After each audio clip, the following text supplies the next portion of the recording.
The Spore is a pretty good building. It's cheap, it has high DPS, it has a quick build time of just 21 seconds, and it is rootable. It just provides general very good anti-air defense, so I'm going to put the Spore into S tier. The Spine, in my opinion, is not a strong building, and the reason is build time. It has a build time of 36 seconds, that's longer than any other defensive building in the game. So sometimes as a Zerg player you scout the rush and you make spine crawls to defend, but the rush is already in your base and the spine crawler is still not ready. So because of the build time, it's not strong. I would put it into C tier. And next we have the pool. The pool is pretty good because it unlocks a lot of stuff. So queens, zerglings, and the static defenses. But on the other hand, the pool is also a pretty vulnerable building. So for example, when the enemy destroys your pool in the early or mid game, you can't make spores and you can't make queens. And this is your main anti-air defense as Zerg. So when the enemy kills the pool and then follows up with, let's say, Banshee or something, Zerg can easily die to this. So it is vulnerable, but is still a strong building. I would put it into A tier. And then we have the Roach Warren. And the Roach Warren, I think, is really good. The reason is, number one, it doesn't cost gas. That's good for Zerg, because Zerg in the early game, they want to mine little or no gas to expand their economy. And it unlocks 2 units, that's good. And not only does it unlock 2 units, but the 2 units also have a very good synergy. Roach Ravager. In some games, it's enough to make Roach Ravager and just win the game. And it is also not a vulnerable building, because a Roach Ravager, because they're so supply heavy, they're an early to mid game army, and after that you just don't make them anymore. So if the enemy kills the Roach Warren in the mid game, you don't really care. So I would say the Roach Warren is an S tier building. And next we have the Hatchery, and the Hatchery is pretty good because of course it has this double purpose. It serves as a resource drop off and a production building. It's also cheap. But on the other hand, when we look at it from a tech perspective, Zerg Hatchery tech is just not very strong. So you have queens, speedlings, slow banes and slow roaches and ravagers. And okay, queens are good at defending, but Zerg at Hatchery tech, they usually just defend. You usually can't win the game on Hatchery tech as Zerg. So overall, I would put the Hatchery into B tier. And then we have the Baneling Nest.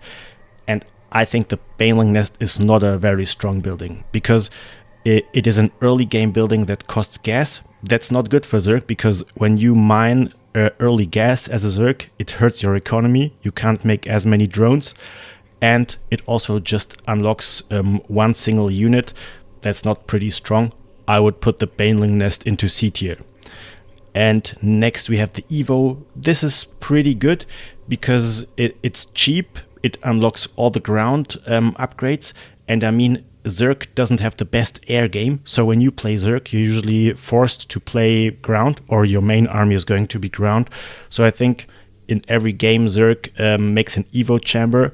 And it has also a high amount of HP for the cheap cost. So you can also use it to build a wall, or you can use it to suck energy from it in the late game with your Viper.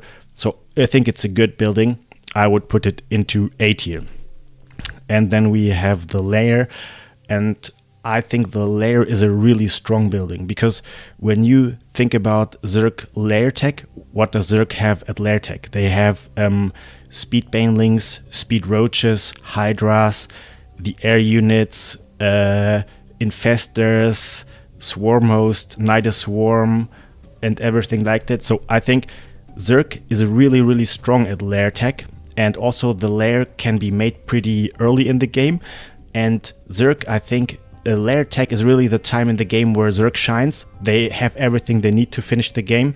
And you also see it, for example, in pro games. So I watched Zeril versus Classic, and the way Zeril won oftentimes was just he made a Lair and he just killed Classic with Hydra Link Bane before Classic could bring out the Protoss Skytoss army. So I think Lair tech is really strong. I'm going to put the Lair into S tier. And next we have the Spire. And the Spire recently has been buffed, so now the build time is 66 seconds. that's not as long as it used to be, but it's still long. And the cost has also been reduced. It's now 150. That's not as expensive as it used to be, but it's still expensive. And I mean, it unlocks 2 units, which is good, but the 2 units it unlocks don't really have a good synergy. So you usually can't win the game with Muta, Corruptor or something. So the Spire is okay, I would say. And another problem with the Spire is the upgrades. So it also holds the air upgrades. So let's assume you want to make a lot of Corruptors with 2/2 upgrades because you want to counter enemy sky toss. So you can either make the upgrades from 1 Spire, which takes forever, or you can make double Spire, which is very expensive. So I don't think that the Spire is pretty strong, but it has been buffed recently. So I think before the buff it was a C, but now in the current patch it's not strong, but it is okay. I would say B tier. And then we have the Hydra Den. And I know the Hydralisk is not a popular unit, but I think the Hydra Den is actually a pretty strong building because it is relatively cheap at 100. It has a short build time at 29 seconds. That's shorter than any other Zerg tech building in the game. And even if you don't want to make a Hydralisk Den, even if you don't want to make Hydras, you still need the Hydra Den anyway to make Lurkers. So I think it's almost never a bad idea to make a Hydra Den as a Zerg player. I would put the Hydra Den into A tier. And next we have the Lurker Den. So this is a very mediocre building. I mean, Lurkers are a good unit, but the Lurker Den just unlocks 1 single unit. It does nothing else. And you also need 2 upgrades that again require a Hive to bring the unit to full power. So I think building wise the Lurker Den is not a strong building. I would put it into C tier. And then we have the Nidus Swarm, and yeah, this is an easy S tier in my opinion. So Nidus Swarm, one of the strongest things Zerg have. Just this building Nidus Swarm is sometimes enough to win the game. A well-placed Nidus Swarm can destroy the enemy. Also, you can use it with any ground composition. I mean, Nidus Lurker is very popular, but also Nidus Hydra or something can be strong. And yeah, it is not cheap, but it is extremely strong, especially for a race like Zerg, because Zerg doesn't have the strongest army. So with Zerg, it's often very difficult to just push in the base to just make a frontal attack because the Zerg units will just die. So the solution in some games is just to not attack to the front door, but just place a well Nidus Swarm and just win the game. It's very strong in my opinion, S tier. And then we have the Hive. And the Hive, I personally don't like it because number 1, it is very expensive. 200 gas and I think 150 minerals. Number 2, it has a very long build time, 71 seconds, and it is vulnerable because losing the Hive is like the biggest tech reset in the whole game. For example, if you lose the Hive, you can't even make Overseers, so that's very painful. And another thing is that Zerg Hive tech just isn't really strong. I mean, yeah, sometimes you need the Ultralisks, sometimes you need the Viper or the Broodlords, but I mean, if you compare Zerg tier 3 Hive tech to the other races, for example, to a fully maxed out Protoss Skytoss or to Terran Ghost Mech or whatever, Zerg Hive tech, Zerg tier 3 is just not strong.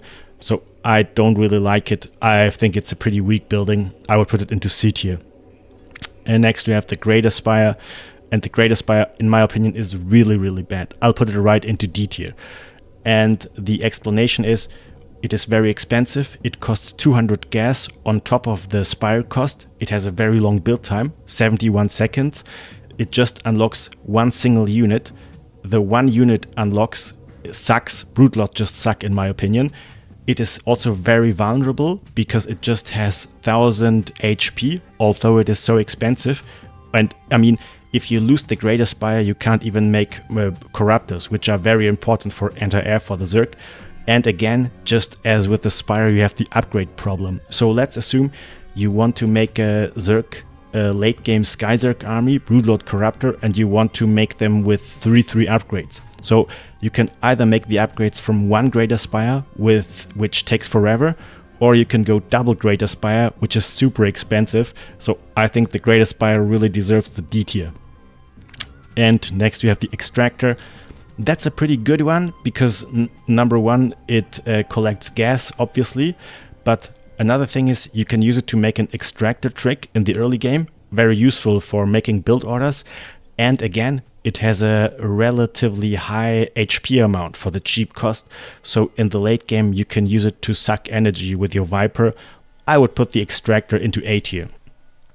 And the Infestation Pit. I think the Infestation Pit is pretty similar to the Hydra Den, in the sense that it is not expensive, just costs 100, and if you make the Infestation Pit and you choose not to make Infestors or Swarmhost, you still need it anyway to make a Hive if you want to play the super late game. And other than that, it unlocks 2 units, which is good. One of these units is good, the Infestor, the other one sucks, the Swarmhost. But I think the Infestation Pit is a really solid building. I would put it into A tier. And the Artrolus Cavern is, I think, not a super strong building. I mean, it's just like the Lurker Den, so it just unlocks 1 unit, it does nothing else. You also need a Hive to make it, so it comes into the game very late. I would also put it into C tier.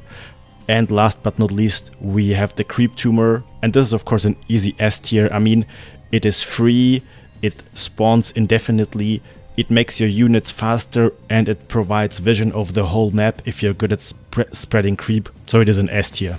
Alright dudes, thanks for watching.